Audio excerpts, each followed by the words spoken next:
Hey everyone, this is Brandon and Phil from Zaid Comics, artist and writer on the upcoming graphic novel Magic Cop, set to launch in 22 days from today on this Magic Cop Monday. It's actually going to be a Monday that we launch, so it's going to be on a Magic Cop Monday that will launch on Indiegogo. I don't know if we did that on purpose, but that's pretty cool. So August 19th of 2019, and as you guys know, we are the two best looking brothers in all of comics. And here it is again, Magic Cop Monday. So I know we're really excited about getting this campaign done because I've been cranking away on the story. You know, Phil's really been working crazy hard on getting this Indiegogo page up and running because, you know, we haven't tried it before, but I've been talking to a lot of like successful campaign runners in the industry, especially in like the Comicsgate scene and the indie comic scene, and so they've been giving us a lot of really good pointers. I know you showed the page to Von Klaus. Yeah, Von Klaus, who runner and writer of Monster MD, which campaign just ended last night. It is in demand, so you can still go check it out and pick it up. But they did, I think they did 30 days, maybe they did 2 months, but they raised a little bit over $50,000 on that book. That book's like a 116-page graphic novel. You can go check it out. It's awesome art. It's phenomenal art is what it is. The artist who does a lot of Action Lab stuff, so he does a lot of art for Zombie Tramp and Vamp Blade. So if you guys, you know, are in comic stores, you'll probably see those covers. And yeah, it's a great story. It seems like he's building up. In his, like, the trials that he's been going through to get that comic book out, like his first try of it, and then the artist kind of bailed on him, and then now we have this version of the comic. If you can, like, go and look up some streams on YouTube and some channels that he's been on for Monster MD, and his story is awesome, and just check out that, like, support that guy, because that guy's got some really good stuff, and he's really cool, because he helped you out with doing the Indiegogo page. Yeah, he looked it over, gave me some tips and stuff like that. And yeah, I'm super glad to have his help on that. He's a really cool guy. And he went to college in Chicago. So that's cool. But he's not from Chicago? No, he's not.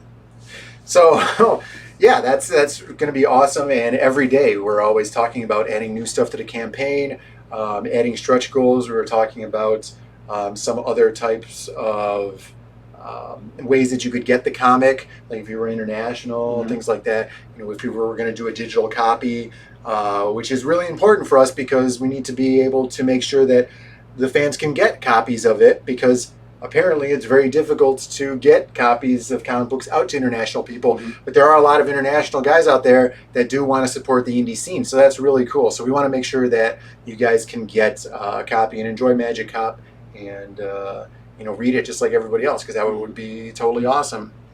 You know, today you wanted to show off another panel, like we always do. So we're going to be showing off one of the panels on page, what was it going to be, 10 probably? Yeah, something like that. Yeah, I think they just walk outside of the police station for the first time in the issue. Starting their journey to investigate this crime. Magic Cop, Iggy, and Grey Wolf are going to look into this case, and they get stopped outside of the police station by this little pixie fairy chick that wants to sell them some, you know, candy, and Magic Cop thinks it's a nuisance, kind of waves it off. Kind of a funny scene. That panel wasn't originally going to have this character in there, but I really wanted to set the world up, you know, throughout the book, and not make it this huge event, right? Just put it in one panel passing by, just so the reader, you know, keeps, you know, being saturated in this magical world. Right. Like you've been talking about, kind of making it expressive that they live in a magical world, without it being like overtly like, oh man, look at, you know, some fantastical thing is going on. It's just kind of like, you know, you're going to get hit up by somebody, you know, hey, support my local basketball team or whatever. And I thought it was pretty funny to do this. And then with the candy bar, originally it was just going to be like a promotional sign for something, but it ended up being that candy bar, which I think is really funny too. Yeah. So yeah, again, just in cloaking the reader in this magical world, not hitting him over the head with it, but injecting into everyday occurrences that we've experienced, living our lives. It happened to me today, actually, which is funny. But, I think it's really cool because it adds something to the comic book, kind of like if you're drawing something in the background, right? And you have to draw the tables and you have to draw the walls and stuff like that. But it's also really important to put sconces on the walls and to put things on the desk, or to put stuff like floorboards or floor molding and things like that on the wall.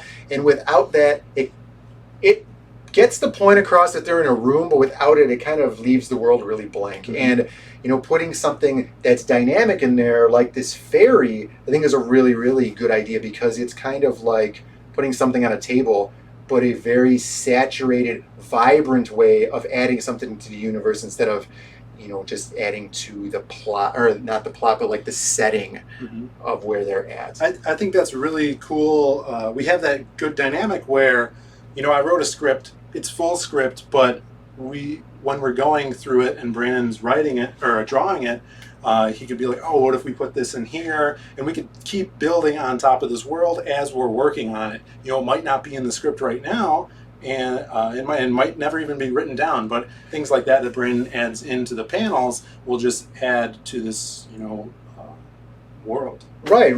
And like when you showed me those, was it Simon Bisley was drawing in like those weird animals and stuff, and then the writer would have to go in and put speech bubbles on stuff. I thought that was really cool because it does add to the world. Like in that panel when he's on the motorcycle and then there's just now like these space fish there, I think that adds to the colorfulness of the universe that he lives in. Right.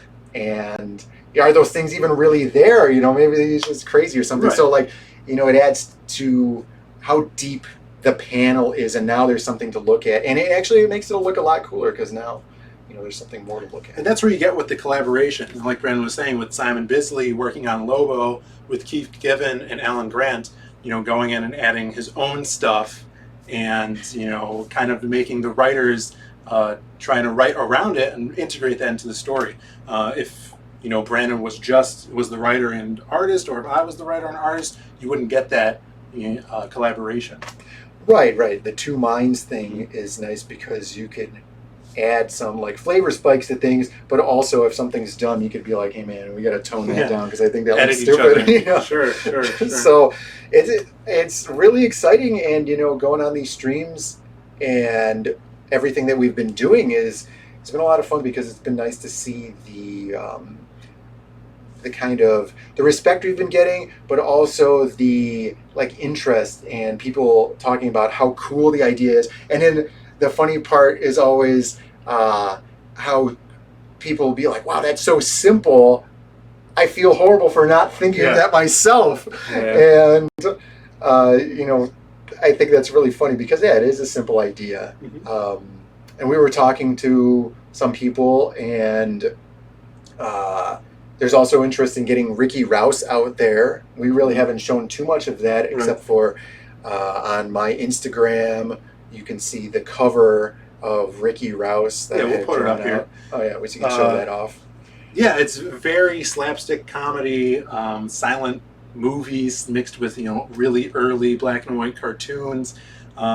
Just a comic relief, small comic strip that we'd like to find a home for and get out to you guys. It's very silly, and we actually originally drew that because you wanted to test out to see how we would work if you had written out a script. That's true. And then I would draw just from like a basic script for it, and then so we did the Ricky Rouse story, and it turned out really, really good.